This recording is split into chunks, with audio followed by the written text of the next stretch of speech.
Hello, hello mes petites bulles, bienvenue de la bulle de Virgie, j'espère que vous allez bien. Petit tirage flash avec les jeux des petits mots. On va regarder, on va passer, on a de chouettes messages. Alors, on nous parle de paix, d'orgueil, on va peut-être même... Hop, comme ça vous verrez. Alors, ce qui est caché ici, de l'instabilité, de l'hésitation. On peut avoir quelqu'un qui peut avoir l'air sûr de lui ou d'elle, parce qu'il sait que vous avez besoin de quelque chose de clair. Donc c'est quelqu'un qui peut apparaître soi-disant comme clair dans ses intentions, mais en fait c'est quelqu'un qui hésite encore beaucoup et qui est encore dans l'instabilité. Mais c'est quelqu'un qui veut retrouver une forme de paix avec vous, ou de paix tout court en lui, en elle. Et l'orgueil ne lui permet pas de vous dire qu'il hésite encore, qu'il est encore dans une forme d'instabilité, parce que ça voudrait dire qu'il n'a pas encore réussi à arriver là où il voudrait être, dans le travail qu'il voudrait avoir terminé. Il y a quelque chose un petit peu de cet ordre. On nous parle de succès, de conscience et de nature. Je ne sais pas si vous avez quelque chose par rapport à la nature, que ce soit des projets ou que ce soit un lien particulier, mais il y a vraiment des succès autour de la nature. Et il y a une prise de conscience vraiment par rapport à ça. Parce qu'il y a peut-être des choses au niveau de l'inconscient, mais c'est vraiment une prise de conscience par rapport à un succès de la nature. Alors, ça parlera différemment pour chacun d'entre vous, hein. Il y a quelque chose en lien à la nature qui est enrichissant et qui vous amène vraiment au succès. On nous parle de contact, d'abandon. Fêter. C'était renversé et c'était retourné. Il y a quelque chose qu'on n'a même pas fêté ici, hein. Déprime, ben voilà, quand je vous le dis, croire. Ouais, il y a quelqu'un qui n'a pas envie de fêter un truc, un nouveau contact par exemple, quelqu'un, enfin non pas nouveau, un ancien contact qui revient à la surface, que vous avez abandonné ou qui vous a abandonné, et vous n'avez même pas envie de fêter cette reprise de contact parce que pour vous, il y a une forme de, alors je vais pas dire de déprime, mais limite vous auriez préféré que cette personne ne vous recontacte pas. Il y a un truc où tu m'as abandonné, je n'y crois plus. Alors, il y en a qui ont envie d'y croire, et en même temps, d'autres me diront, j'ai même pas envie d'y croire, c'est pour ça que je fête même pas ce truc, j'ai même pas envie de faire des petits hops, des petits bonds de satisfaction que cette personne m'a recontacté. Alors que peut-être que par le passé, vous auriez peut-être attendu ou rêvé que cette personne vous communique, vous recontacte et communique avec vous, mais ici, non. Éphémère, ben oui. Justice, détachement, famille. Il y a quelque chose qui s'éclaircit au niveau de la famille, s'il y a un détachement qui se fait. Ça peut être effectivement ce qu'on nous dit éphémère, ou c'est peut-être quelque chose qui semblait éphémère et qui en fait ne le sera pas, mais pour moi c'est éphémère quand même. Alors il y a la justice divine, mais aussi il y a la justice tout court, hein, s'il y a des histoires d'héritage, de séparation, de divorce. Il y a l'idée d'un détachement au niveau d'une famille. Et c'est momentané. C'est momentané, mais c'est un truc à dépasser. Oui, il y avait une attache ici. Un défunt, ouais. Comme je disais, ça peut être un testament, un héritage. Ça nous ramène à ça. C'est quelque chose de momentané où on a l'impression peut-être de disputer avec la famille ou autre pour certains d'entre vous. Des attaches familiales qui se détachent, justement, parce qu'on a attache et détachement. Donc on a vraiment la famille qui est au milieu de ce lien d'attachement, de détachement, mais à défunt. Donc il y a l'idée de lâcher prise à un défunt, ici de le laisser partir.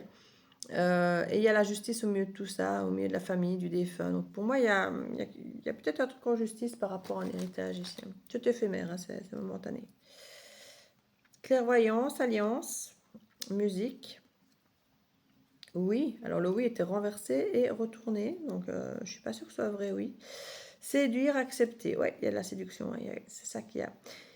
Vous voyez clair de toute façon, hein, donc ça c'est évident. Vous voyez clair au sujet d'une alliance. Il y a quelqu'un qui arrive vers vous, qui vous dit oui par rapport à une alliance, qui lui dit que cette personne va dire qu'elle accepte enfin quelque chose, c'est enfin oui, euh, qui pourrait vous faire traverser d'ailleurs ce oui à travers une musique. Alors la musique, ça peut être une vibration, mais ça peut être aussi une musique qu'on partage, ça peut être quelque chose, mais vous voyez clair.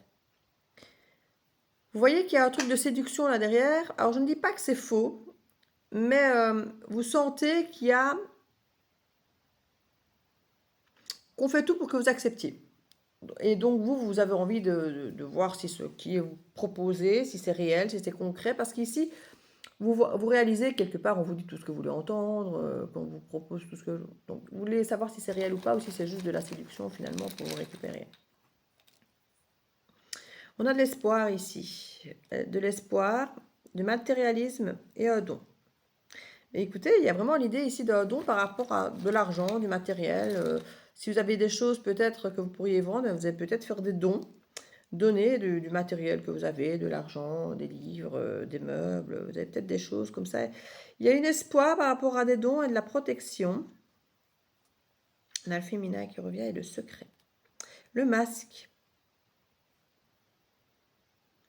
J'ai l'impression que certains donnent pour recevoir ici. Il y a quelqu'un de matérialiste qui met un masque de don, alors que cette personne, elle a un espoir de se protéger grâce à ce don. Comme si je vais te donner ça, mais c'est pour me protéger en retour que si un jour je suis dans la nuit, par exemple, ben, le don que j'ai fait me reviendra ou tu referas le geste.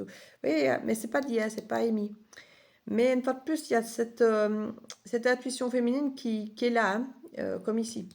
Comme ce qu'on nous disait là. Il y a ce truc de séduction du je te donne pour que tu me rendes plus tard. Pas maintenant, mais plus tard, quand je serai dans la mouise, secrètement, j'attends que tu refasses le retour. Donc faites très attention.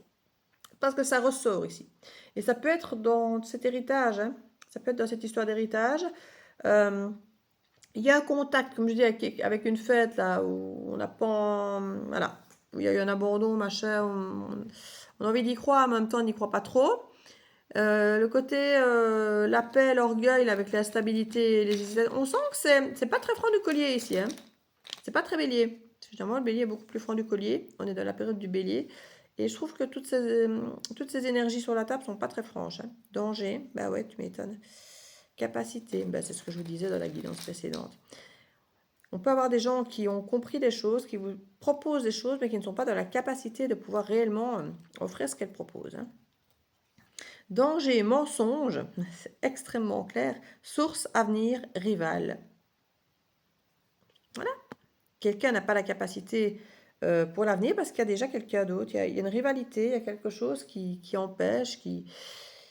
Je vais garder celles qui sont... Je vais déposer celles qui sont encore dans ma main, mais demande, triomphe, jalousie. Il n'y a rien, il n'y a jamais réellement un truc qui est ça, en fait, ici. À chaque fois, il y a anguille sous roche. Hein. Ici, on a un triomphe par rapport à une demande, mais il y a cette énergie tierce, cette rivalité en face qui ne le vit pas de bon oeil. Donc, il y a quelque chose chaque fois. Alors, vous me direz parfois, oui, des jalousies, il y en a toujours. Dès qu'il y a quelque chose qui va bien pour quelqu'un, il y a toujours des jalousies. Des gens pour venir, entre guillemets, vous casser votre bonheur, votre joie. Oui, faites attention à savoir pourquoi cette personne fait ça.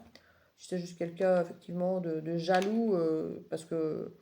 Alors, vous lui prenez son bonheur ou parce que simplement, cette personne n'a pas la même chance et qu'elle voudrait avoir la même chance. Alors, c'est de l'envie, c'est de la jalousie, c'est, c'est autre chose. À vous de voir. Mais aucune des énergies sur la table ne représente réellement quelque chose de généreux, de sincère, de vrai, d'authentique. Tout est à chaque fois anguille sous roche. Donc, faites attention quand même. Je vous fais des bisous et à bientôt dans la bulle de Virgie. Ciao, ciao.